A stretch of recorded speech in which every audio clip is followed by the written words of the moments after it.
प्रभ दातो दातार पर्यो जाचक एक सरना।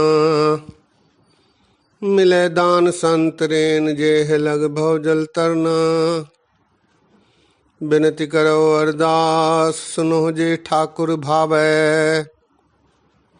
देहो दर्श मन चाओ भगत है मन ठहरावे। बलियो चराग अंधियार में सब कल उधरी एक नाम धर्म।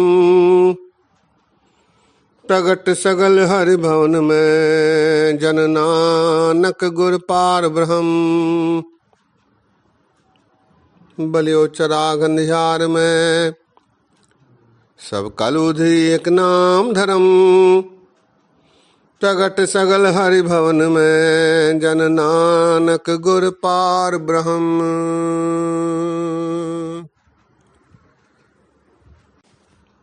सत्कार योग सत्संग योग वाहिगुरु जी का खालसा वाहिगुरु जी की फतेह। आज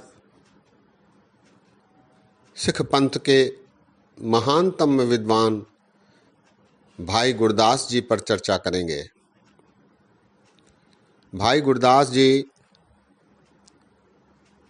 श्री गुरु रामदास जी, अर्जन देव जी और श्री गुरु हरगोबिंद साहब जी के समकालीन रहे।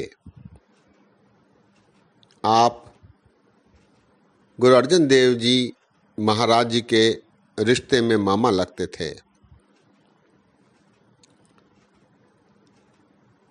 भाई गुरदास जी ने श्री गुरु ग्रंथ साहब जी की संपादन के समय लिखने की सेवा निभाई। इनके साथ 4 और लिखारी सहायक के रूप में थे। भाई गुरदास जी गुरमत के एक महान विद्वान थे। कुछ इतिहासकार ऐसा मानते हैं कि गुरु ग्रंथ साहब जी महाराज जी का पहला प्रकाश जब हरमंदिर साहब में हुआ, उस दिन भाई गुरदास जी ने हरमंदिर साहब में गुरु ग्रंथ साहब जी की वाणी पर व्याख्यान किया था, कथा की थी। और उसके बाद दूसरे दिन से हरमंदिर साहब के समीप एक मंजी साहब नामक स्थान है, वहाँ उन्होंने गुरु ग्रंथ साहब जी के शब्दों पर कथा की प्रथा जारी रखी। भाई गुरदास जी गुरमत के बहुत गूढ़ विद्वान थे।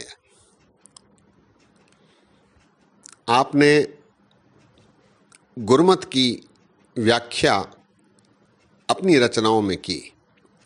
इनकी 2 रचनाएं मिलती हैं। एक भाई गुरदास जी की वार, ये ठेठ पंजाबी में है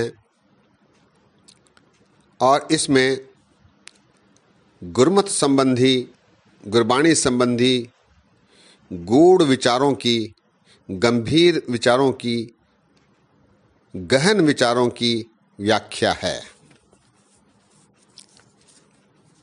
एक और रचना गुरदास जी की है,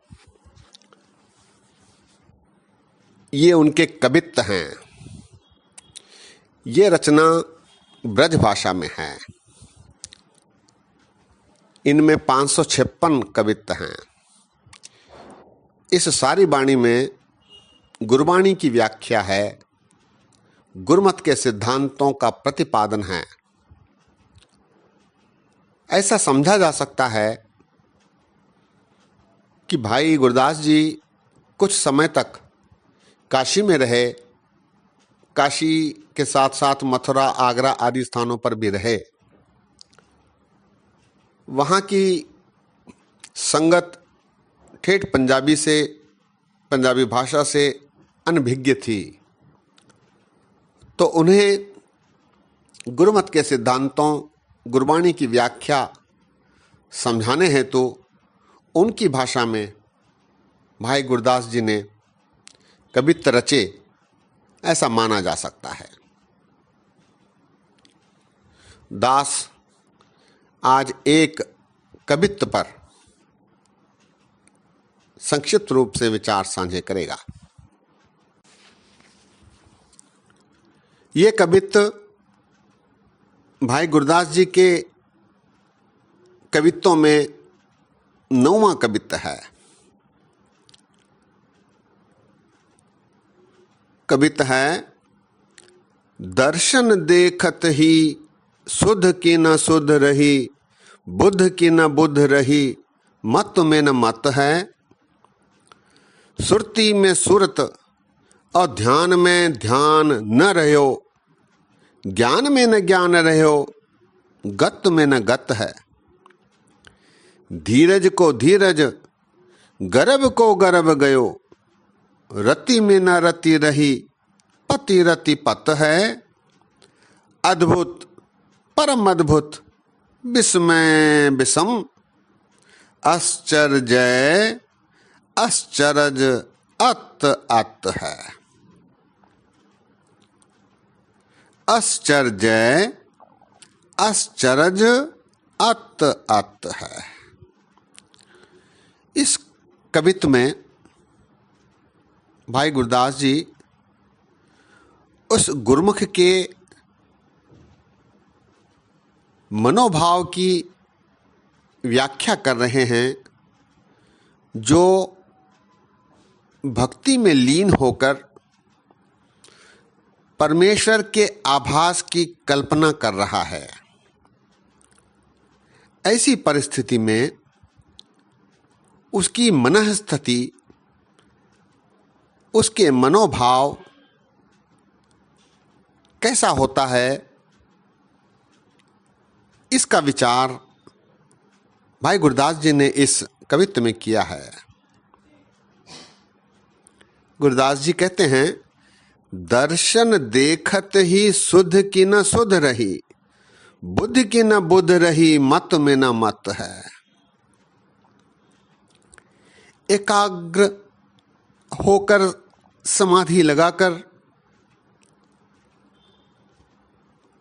यदि मनुष्य अपने परमात्मा को याद करने की चेष्टा करता है तो उसे ऐसा प्रतीत होता है कि परमात्मा को याद करते ही उसकी सुध चली जाती है, शुद्ध की न शुद्ध रही, और उसकी बुद्धि कार्य करने से रुक जाती है, अवरुद्ध हो जाती है, और उसकी मत, उसकी समझ उसके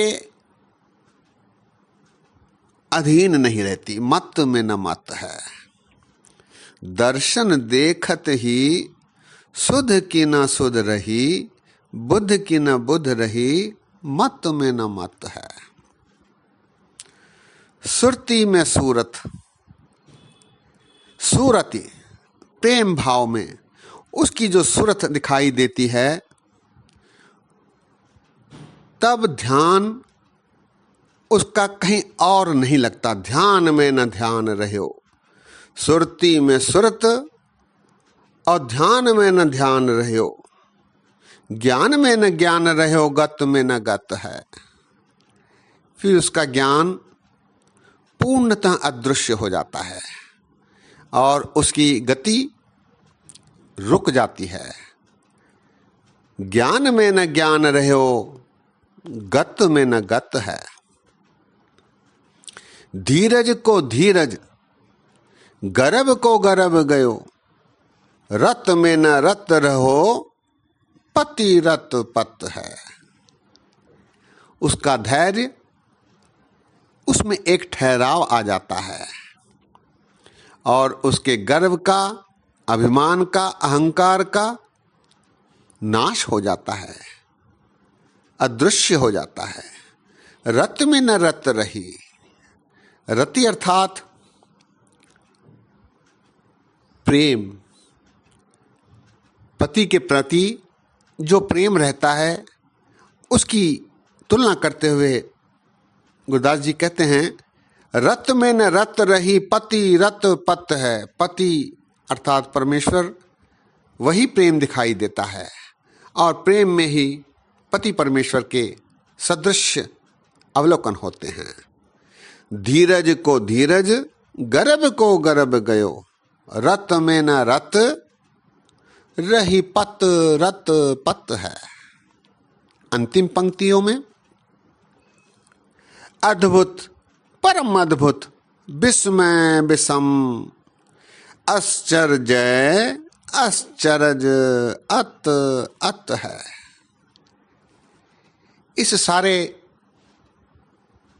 कांड को, इस सारे वातावरण को गुरदास जी कहते हैं कि मनुष्य देखता है कि ये अद्भुत है, परम अद्भुत है, विस्मयकारी है, बहुत ही विस्मय से भरा है, आश्चर्यजनक है और आश्चर्य से परिपूर्ण है, जिसकी अति अति हो रही है, अत्यधिक आश्चर्यजनक, अद्भुत, परम अद्भुत, विस्मय विषम, आश्चर्य आश्चर्य अत अत है।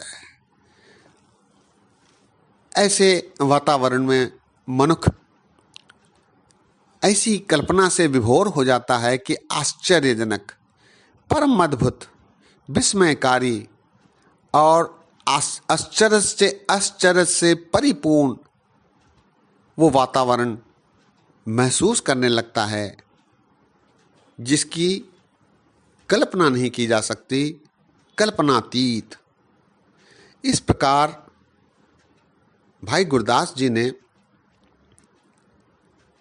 परमात्मा में अपनी सुरती जोड़ने पर जो वातावरण तैयार होता है, जो आसपास का वातावरण उस मनुष्य को प्रतीत होता है, उसकी व्याख्या की है। भाव काफ़ी गहरे, लेकिन शब्द बहुत ही आसान सरल इस कवित्व में भाई गुरदास जी ने रखे हैं। सत्संगियों, दास ने विचार करते समय अनेक गलतियां की हैं। दास को अनजान जानकर क्षमा बख्शो। इतने वचन परवान करो। फतेह गजाओ वाहिगुरु जी का खालसा, वाहिगुरु जी की फतेह।